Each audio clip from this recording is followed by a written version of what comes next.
so proud of this team, man. So proud. So effing proud, man. Everything we went through. I went through this in the reaction video last week. Everything we went through this season. The name change. Ron Rivera's cancer. Fighting for his life. We had our starting quarterback, Alex Smith, fight for his life as well. From the infection that he had on his broken leg. From that to the quarterback carousel that we had the entire season. We started off with Dwayne, went to Kyle Allen, went to Alex Smith, then he got hurt, went to Taylor Heinicke, almost went to Steven Montez.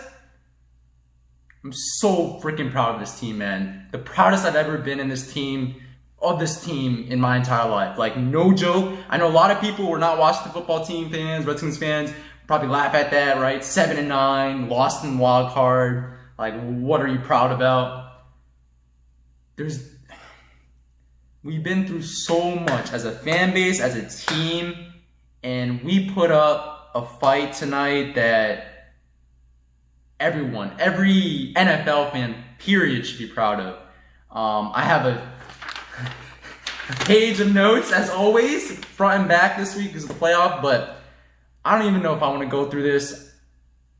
I'm just so proud of this team, man. You know, we ended up losing 23-31. Yes, you know, there's no moral victories. We ended up losing. We should not be happy about that, right? We should be disappointed. And I am disappointed, as you can tell by my tone. But, man, the refs were cheating us the entire game. The entire game.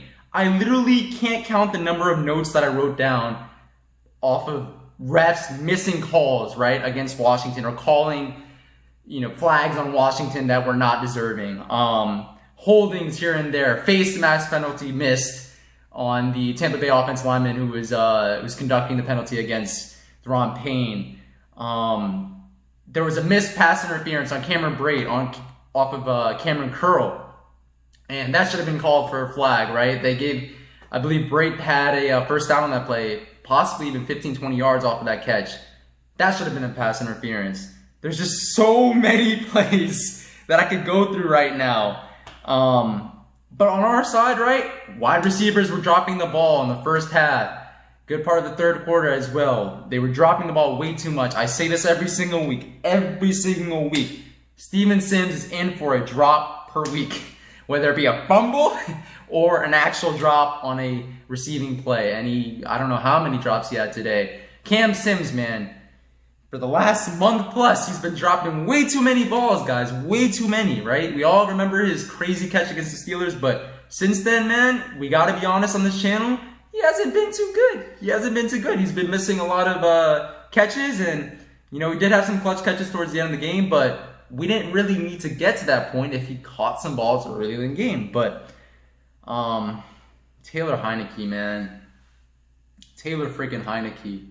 If I was of age, I would just go buy a Heineken beer right now and chug it, man. Like, this man, Heinicke, so inspirational, man. That run, that scramble for a touchdown, man, I've never seen anything like that from a Washington quarterback, obviously since RG3, right? But to do that off of just a couple weeks being on the team, he got signed onto the practice squad in early December, but before that, he was in my position. He was taking finals, college finals. I was doing the same thing. But you know, the difference is he's starting in an NFL game. I'm here watching him play. And I'm about to start my next quarter of school, and like, he's playing in an NFL game, and not just playing in an NFL game, he's starting and he's doing it very well, man. There's no question. For anybody who says Alex Smith would have gave us performance like Taylor Heinicke did today, stop it. I don't know what you're smoking, man. Taylor Heinicke gave us the best QB play we've had all season. I was a Kyle Allen fan, actually. I was actually for that switch to Kyle Allen from Dwayne instead of from Dwayne to Alex at first, right? And I'll even say Taylor Heinicke, man, tonight against one of the best defenses in the entire league. You got to remember, they have the top-ranked rush defense, right? So you're already limited in one aspect of your offensive playbook, right? You can't run the ball as much as you want against the Tampa Bay Buccaneers defense, where you just have to keep throwing the ball. Bucs knew that, right? They kept defending the pass and the run, obviously, with their interior guys, and Taylor Heinicke kept throwing the ball, and Dude, like, he had one interception off of a deflection, but nobody can blame him. Nobody can blame him on that play. No other interceptions. No other real miscues. He had some passes, right, that were a little too high, and one pass was almost interception. Okay, fine. But we've had that from every single quarterback we've started this year, man. Every single quarterback this year. The last 5 years, man. I'm so freaking proud of Taylor Heinicke, man. This man's, if he does not get a quarterback spot next year on the Washington football team, he's for sure, well, one, I'm going to be angry, first of all. Two, he's for sure going to get a spot around the league, man. He showed guts tonight, man. He was injured, I believe, in the third quarter or early fourth quarter. A left arm injury. Went to the training room. Came back. Wasn't really the same, right? Like, he was sort of grimacing if you saw the game. But he came back, scored that touchdown, could have scored another, but, you know, offensive line, it seems like every single game, towards the end of the game, they do end up giving up a couple sacks that are very pivotal in determining the outcome, right? We were only down by 8 on that last drive. We potentially could have tied it, but, and the Bucs were, I mean, they were blitzing the entire game. I've never seen a defense blitz the entire game like the Bucs did tonight. I guess you can get that with the Todd Bowles defense, but, yeah, man, I don't even, you know, Gibson wasn't his effective self, right? He's been hurt, guys. He's been hurt the last couple of weeks. He hasn't been himself. You could tell, man. This man's was a 4.3, if not 4.4. He got a 40-yard dash, right? Like, he's super fast. I believe it was 4.3. Super fast. But you could tell tonight, and even last week, he's not been the same. He's just not been the same. And that really hurts when you're going against the top-ranked rush defense. J.D. McKissick was pretty good, but, I mean, he even was pretty limited. And you know why? Because we didn't have a check-down artist, I'm not going to say his name, at the quarterback position, passing him the ball, feeding him the ball, and not getting us first downs. Like, it's amazing, right? Taylor Heinicke, he's not going to do QB1 next year, right? I mean, at least maybe he should be in the competition, but I still am not super comfortable until the sample size far outweighs, you know, the play that he had before he got to Washington. But he definitely deserves a spot in the competition next year. But man, he was moving the ball down the field, you know. And you know the thing that sucks about this game, the one time all year our offense was actually moving throughout the game, right? Except for, you know, a couple of drives. But throughout the game, our defense let us down. Our defense was carrying us the entire year, and they let us down this week. Couldn't get consistent pressure. Chase Young, nowhere to really be found, if we're going to be honest. That's why I've been saying Montez Sweat has been the best defensive lineman on the Washington football team this year. He's been more consistent. But, you know, our linebackers, really the glaring weakness we've talked about throughout the year, right? That linebacker position really showed up today in terms of it not being very good. We definitely have a keeper in Holcomb. I don't even know if we saw Kevin Pierre-Louis at all. I know we saw Michael Kendricks, right? The guy that we signed, I believe, about a month ago, if not just a couple weeks ago, off the Seahawks practice squad, I believe. But our defense was not putting up consistent pressure, and we were being gashed down the field throughout the first half. Not so much in the second half, but I mean, even then we gave up, I believe, a couple touchdowns.